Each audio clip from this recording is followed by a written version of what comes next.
Friends வாங்க வீடியோக்குள்ளே போவோம். அடுப்பை பற்ற வச்சுப்போம்.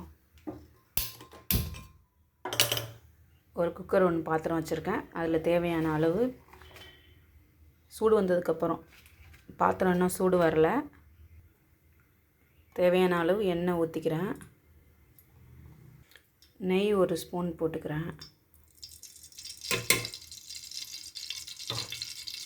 கொஞ்சோண்டு தேங்காய் எண்ணெய் ஊற்றிக்கிறேன் வாசத்துக்கு.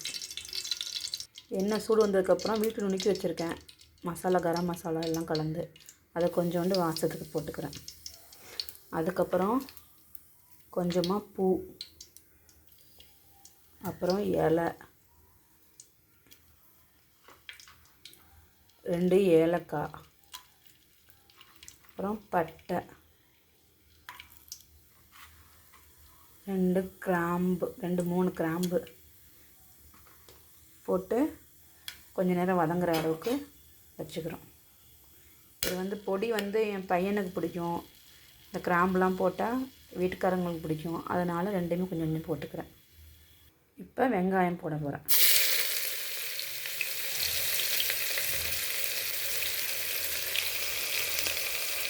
தேவையான அளவு போட்டுக்கலாம் ஃப்ரெண்ட்ஸ்.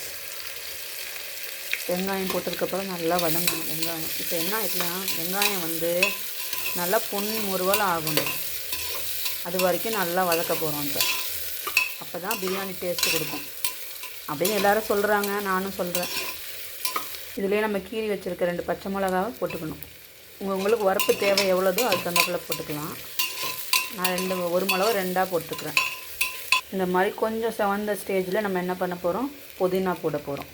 தண்டோடு தான் அரைஞ்சி வச்சுருக்கேன், அப்போ தான் நல்லாயிருக்கும். எல்லாத்தையும் சேர்த்து போட்டு நல்லா வதக்க வேண்டியதுதான்.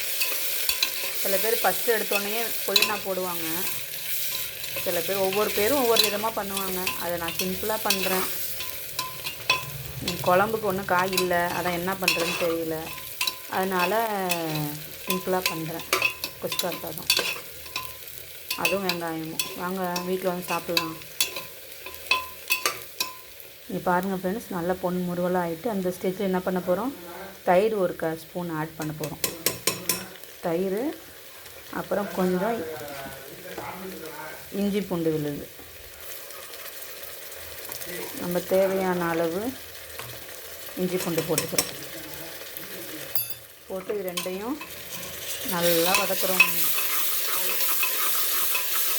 ஃப்ரெண்ட்ஸ். வதக்குனதுக்கப்புறம் என்ன பண்ண போகிறோம், கொஞ்சோண்டு கரம் மசாலா தூள் வீட்டிலே செஞ்சு வச்சுருக்கேன், அது கொஞ்சம் ஆட் பண்ணிக்க போகிறோம். கொஞ்சமாக கலந்த தூள் வீட்டில் உள்ளது, அது கொஞ்சம் வரப்புக்கு, ரொம்ப போடலை ஃப்ரெண்ட்ஸ், கொஞ்சமாக போடுறேன். இப்போ என்னென்னா எல்லாத்தையும் சேர்த்து வதக்க வேண்டியதான். இதோட சேர்த்து நம்ம என்ன பண்ண போகிறோம், தக்காளி போட போகிறோம். பாருங்கள், தக்காளி போட போகிறோம். தேவையான அளவு போட்டுக்கலாம். நான் 2 தக்காளி போட்டிருக்கேன், 3 பேர் சாப்பிட்றதுக்கு 2 பெரிய தக்காளி. நல்லா வதக்கணும். தேவையான அளவு உப்பும் போட்டுக்க போகிறேன் வதங்குறதுக்கு, தக்காளி வதங்குறதுக்கு. சேர்த்து போட்டு நல்லா வதக்க வேண்டியதுதான். பாருங்கள் ஃப்ரெண்ட்ஸ், இது மாதிரி எண்ணெய் பிரிஞ்சு வரணும். இந்த ஸ்டேஜில் நம்ம என்ன பண்ண போகிறோம், தேங்காய் எண்ணெய் இப்போ இந்த ஸ்டேஜில் தான் நம்ம தேங்காய் பால் ஊற்ற போகிறோம். அளந்து வச்சுருக்கோம், நம்ம தேங்காய் பால் கலக்கி அளந்து வச்சுருக்கோம். இப்போ ஊற்ற போகிறோம். இதால் 1 டப்பா அரிசி எடுத்திருக்கேன், அதனால் 2 தண்ணி ஊற்ற போகிறேன். இதால் 2 ஊற்ற போகிறேன் தண்ணி. 2 நான் ஊற்றுறேன். உங்களுக்கு எந்த அளவு கப்பில் அரிசி எடுத்துருக்கீங்களோ அந்த அளவு 2 பங்கு எடுத்துக்கோங்க தண்ணி. லாஸ்ட்டாக கொத்தமல்லி தூவ போகிறேன். பார்க்குறதுக்கே எவ்வளோ கலர்ஃபுல்லாக இருக்குது பாருங்கள் ஃப்ரெண்ட்ஸ்.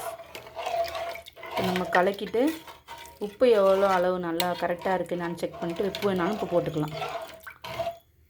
நம்ம அரிசி போட போகிறோம். ஊற வச்சுருக்கோம் அரிசி, அந்த அரிசியை போட போகிறோம். ஊற வச்சு போட்டால் தான் நல்லது ஃப்ரெண்ட்ஸ். இப்போ அரிசியை போட்டுட்டு நம்ம நல்லா கலரி விட்டுக்கணும். இப்போ விசில் மூடியை போட்டு மூடி வைக்க வேண்டியதுதான் ஃப்ரெண்ட்ஸ்.